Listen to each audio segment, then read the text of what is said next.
All right, this is our third and final lecture in Teach Them to Pray. We're going to talk about all of life becoming prayer. And so in the first lecture, we talked about what prayer is. We talked about why it's fundamentally the most important thing for youth ministry and why it's essential to entering into Christian maturity. In the second, we talked about how normal it is for prayer to be difficult and how important it is for one to take on the responsibility of becoming the sort of people who help remove the impediments that our youth are facing as they battle to become people who pray. In this lecture, we're going to talk about what it actually looks like to be headed toward a life that is completely suffused with and characterized by prayer. A life that is prayer, fundamentally. And we'll talk about what it requires to make steps and steps and steps of progress toward that in collaboration with the God who promises it. So this is life becoming prayer. And I just want to camp out initially on that one verse that freaks people out that we already mentioned at the beginning, which is 1 Thessalonians 5:17, 3 words, pray without ceasing. It's one of those where you receive it and you just want to hit your head against the table. Be like, thanks. Okay, I'll just go do that now. And I think that sort of frustration often leads us to, like, I've literally seen people roll their eyes when the verse gets brought up, as if it's something that we could actually do. Or there's all sorts of ways to be like, yeah, that's there, but let's actually focus on the things that we can do.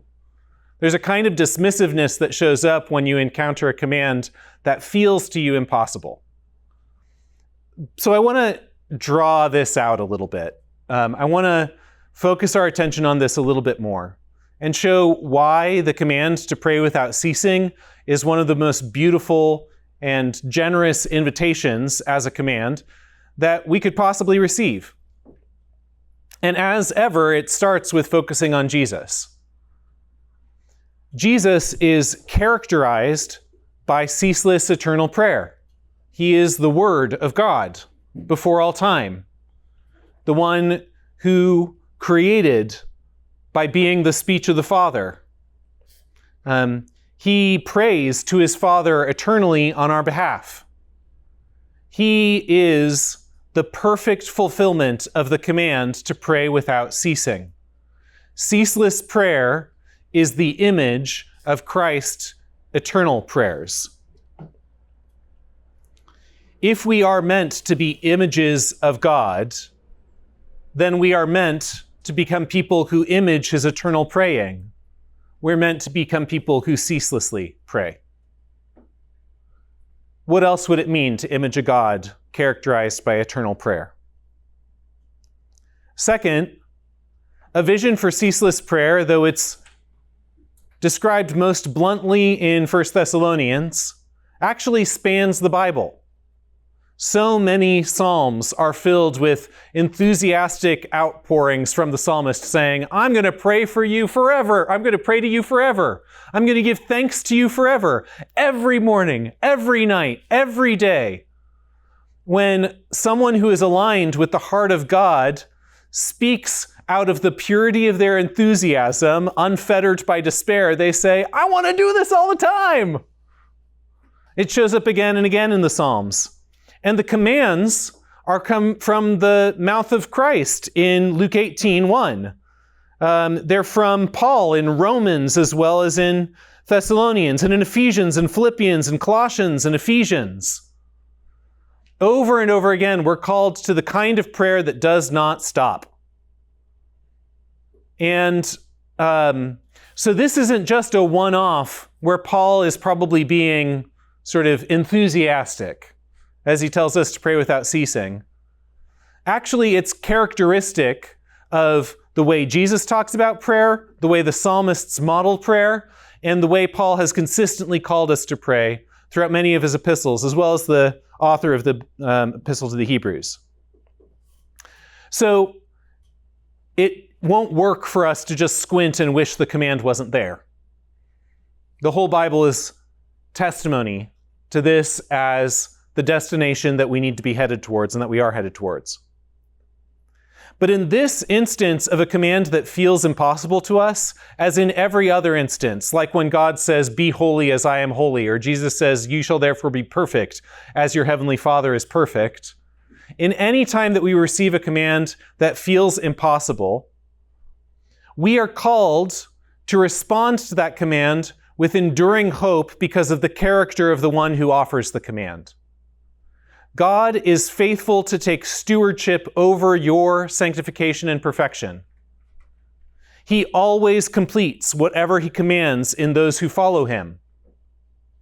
Maybe you have no strength to realize in your own life ceaseless prayer.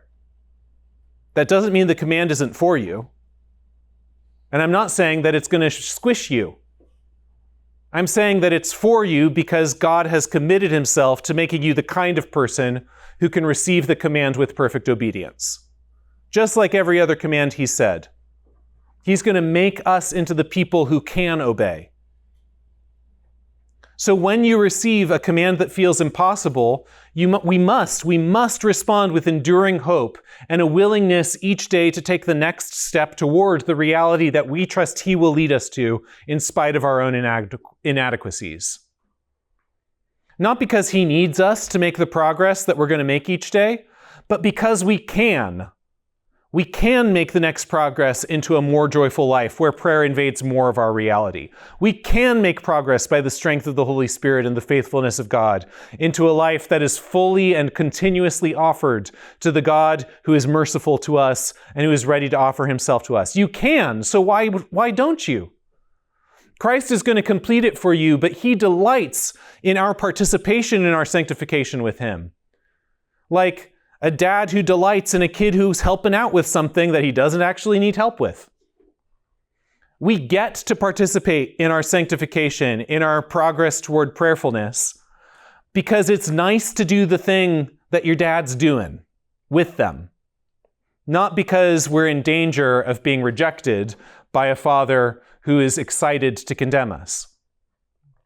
So every command of God, and particularly the ones that feel most impossible, are a promise that it will be effected in your life if you stick close to the Father, and an invitation to, in spite of your inadequacies, take the next steps in progress toward the destination that you know you're arriving at because the God who loves you is the steward of that journey. God is absolutely committed to leading us into ceaseless prayer so we can take that way forward. So let's think for a little bit of what it would look like to really live all the time as someone who is offering yourself to God as you are, and to really live all the time as someone who is receiving God as he is. Consider what an unoffered life looks like. An unoffered life is primarily referenced to itself. Primarily derives its meaning from one's success or benefits. An unoffered life is subjected to fear. It's driven by one's own ideals, one's own thinking, and it's focused on earthly things. It's caged in and turned down and gazing at its own belly button. This is the unoffered life. In contrast, the offered life is a life that is primarily referenced to God rather than referenced to yourself. The offered life receives its meaning, derives its meaning from God's approval and glory, rather than from your success or benefits. It is unmastered by fear because it's received from the God who is the ultimate object of all of our fears. It's driven by imitation rather than mere ideals of our own construction. And it's focused on heavenly things rather than on earthly things. An offered life, a life turned bare and belly up to the God who's ready to receive you, is no longer attempting to measure itself by its own standards or live according to its own ideals, but is turned toward imitation of the God who receives. This is so much more beautiful, isn't it? If you consider a life unoffered to God, it is a life of entrapment and isolation. If you consider a life offered to God, it is a life of reception, of gift, and of hope, because it is open to something that is greater than your own power, and we all know how inadequate our own power is. So, as you consider these realities in a deep way, you can begin asking yourself today, am I living an offered life or an unoffered life? And you can ask God to help you begin to increasingly live an offered life. Today, tomorrow, the next day. Right now, are you living more of an offered life or more of an unoffered life?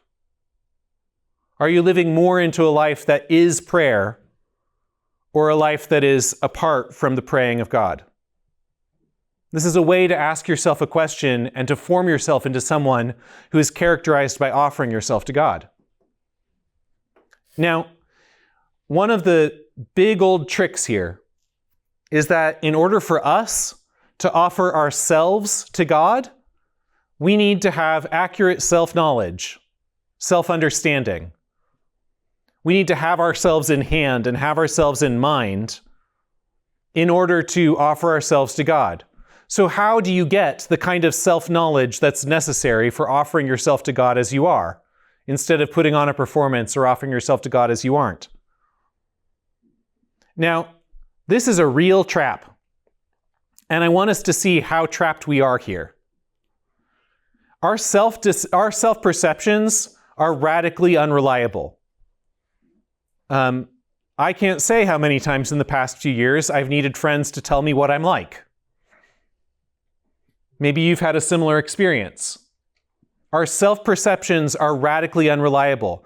We will discover the longer we live in our own minds the way that we've been telling ourselves stories that are false, and how those have been driving us.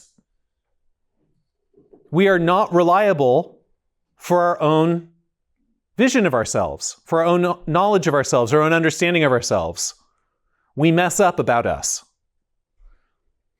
But since other humans have no substantial access to our own subjectivity, there is no one else around us who can meaningfully fix the situation entirely. The friends who have been able to show up and put a mirror up to my face and show me things about myself that I hadn't recognized still can't see the whole thing. They're making guesses. They're making better guesses using data that I wasn't paying attention to than I was in some area, but they don't see the currents of my thoughts or my feelings. They can't. We are opaque to each other in this way significantly. So purely social searches for self-knowledge are also insufficient in order to have yourself in hand and in control to offer yourself to God as you are. So how do you get out? The only way out of this mess is to find someone who is able to see your subjectivity perfectly and to understand you fully better than you can, but who's outside of yourself enough to offer you back to yourself. And there's only one candidate for that position. The only possible reliable source of self-knowledge, the only reliable possible source of having ourselves in hand to offer it to God is God Himself in the first place. Do you want to know who you are so that you can offer yourself to the God who loves you? You must first receive yourself from the God who knows you.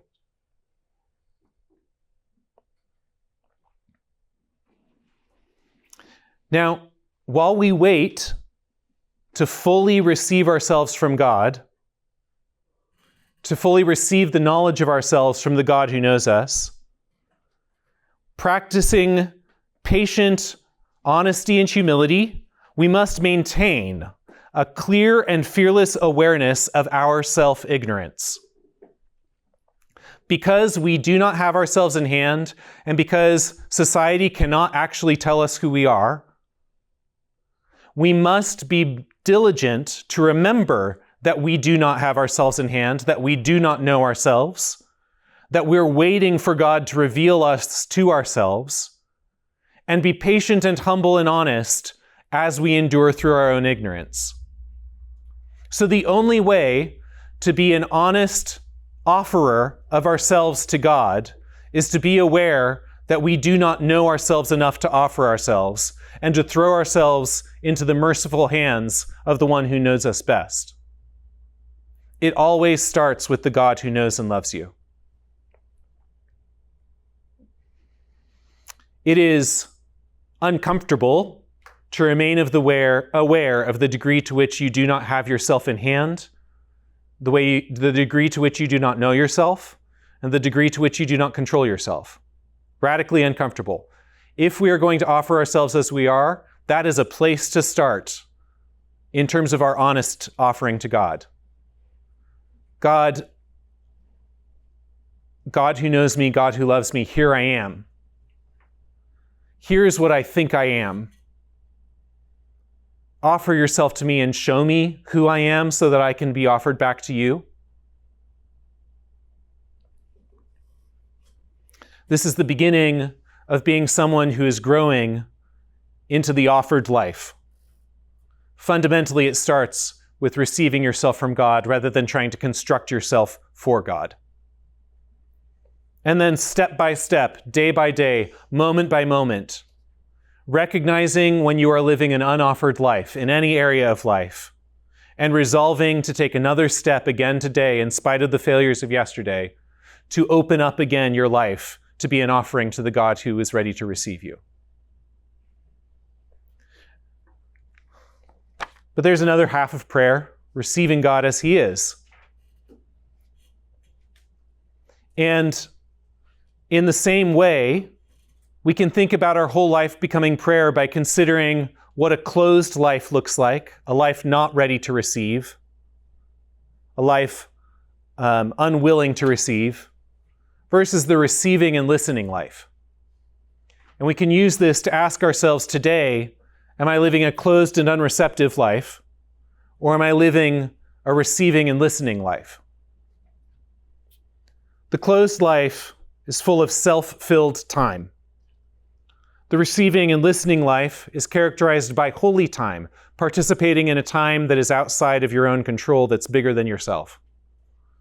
The closed life is characterized by a noisy mind and heart, creating barriers to listening. The receiving and listening life is characterized by a quiet mind and heart.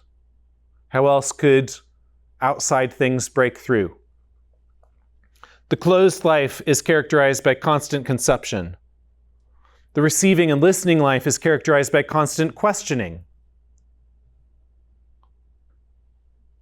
The closed life is characterized by inflexibility. The receiving and listening life is characterized by flexibility because you're ready to be changed by whatever comes in. The closed life is characterized by self-defense. The receiving life is trustingly hopeful. Different from optimistic, right? The closed life is unattended to God. The receiving and listening life is attentive to God. In the end, I think this last one, attentiveness, might kind of be the biggest key of all. One of the most frequent commands throughout Scripture is the word remember.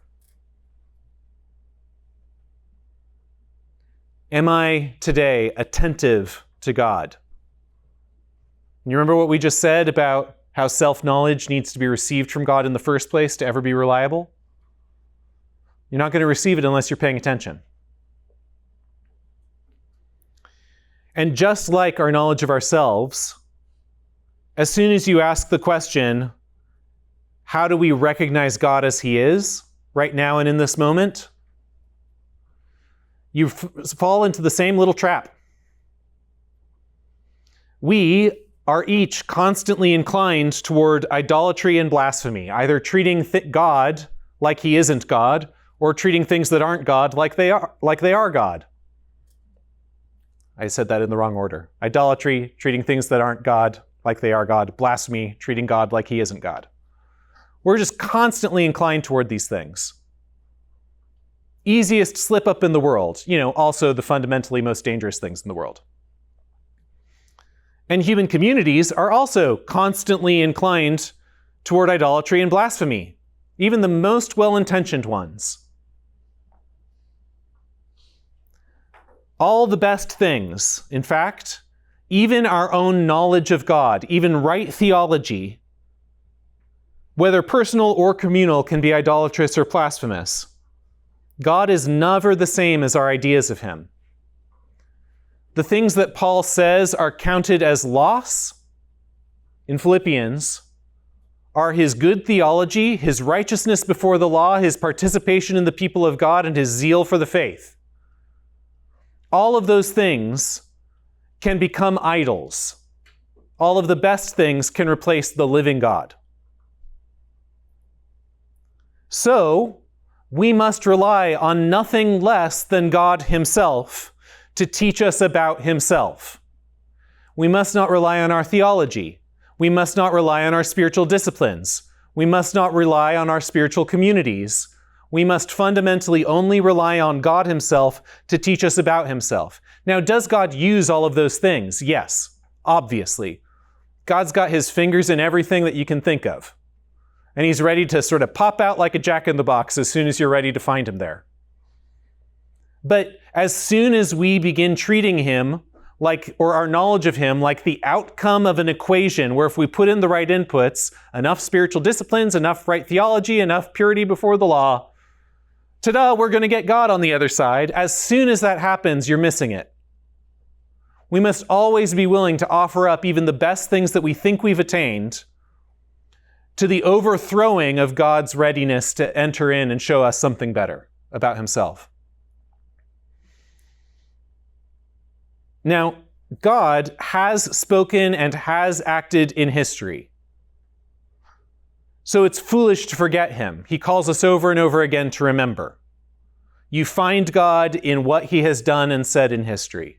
That's God. God is also alive right now, and it's foolish to ignore him. And the God that you experience right now and the God who has acted and spoken in history will always be identifiable with one another. God doesn't fake it at any moment in history. He doesn't pretend to be other than he is. And he's not going to pretend to be something other than he is right now either. So because we're committed to receiving our knowledge of God from the living God himself rather than from anything that we construct, we must always be submitting our current experiences of God to the history of God's action and speech in the world, and we must always be submitting our comprehension of God's history of action in the world and action and speech in the world to what we're seeing him do right now. Because we cannot let any system become a replacement for him. Do you want to offer yourself to God as you are? You must receive yourself from God. Do you want to receive God or to understand God in any reliable way? You must receive that from God too. Here's the point. God is alive, and God is praying, and you can trust him. Don't replace him with anything else. It starts and it ends with him. He will provide the momentum that you need to make progress, and he will be the place that you arrive at in the end. He is here.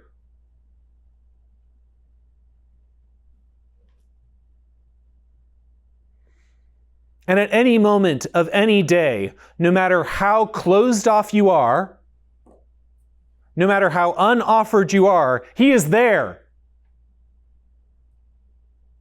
desiring you.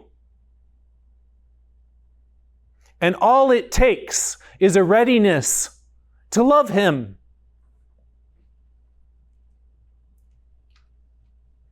It isn't up to us. And yes, you can take steps, you can make guesses, you can do your best, and you should. But in the end, suspect all of your efforts. In the end, suspect all of your systems to make sure that you are worshiping the living God who is, and who loves, and who is next to you now. While we wait to more fully receive our knowledge of God from God, we must patiently and humbly study his word and his work, and we must maintain clear, fearless awareness of our ignorance of him, so that we do not replace him, so that we do not receive anything other than God as he is. God is completely faithful, he's completely unpredictable, and he's got this. You just need to snuggle up to him. And when we do, as more and more we begin to make God the thing before our prayers, the thing during our prayers, the thing after our prayers, the one who surrounds us and has since before anything existed, the one whose prayers are already happening for us now, the one who sustains us through his prayers, as we begin to enter into a world surrounded by his speech and made by his speech, more and more of your life can be offered to God in prayer. Every secret moment of shame can be offered in the moment of shame to God in prayer. Every activity of simple labor in your house to clean up the drawers can be a moment of offering. Clean up the chores? I guess the chores are the cleaning up. Pardon me. Everything! Correcting your speech can be a moment of offering. Because he wants you. Not a little dancing monkey show. He wants you. Whatever you do, work heartily as for the Lord and not for men. Eat your food for God. Go to sleep for God. Do your math homework for God. Laugh at that joke for God. Watch X-Men for God. The more we realize that it's all about him, and he's in it all and for it all and committed to it all, the more and more of our life can become an easy offering. We can receive God in every part of life because he is devoted to becoming for each of us the all in all.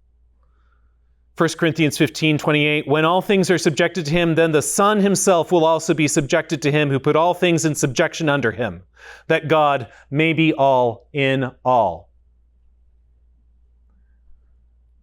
There isn't a dripping place of sin in your heart or an excellency of achievement in your social situation where God isn't already. So open yourself to him. Offer your family.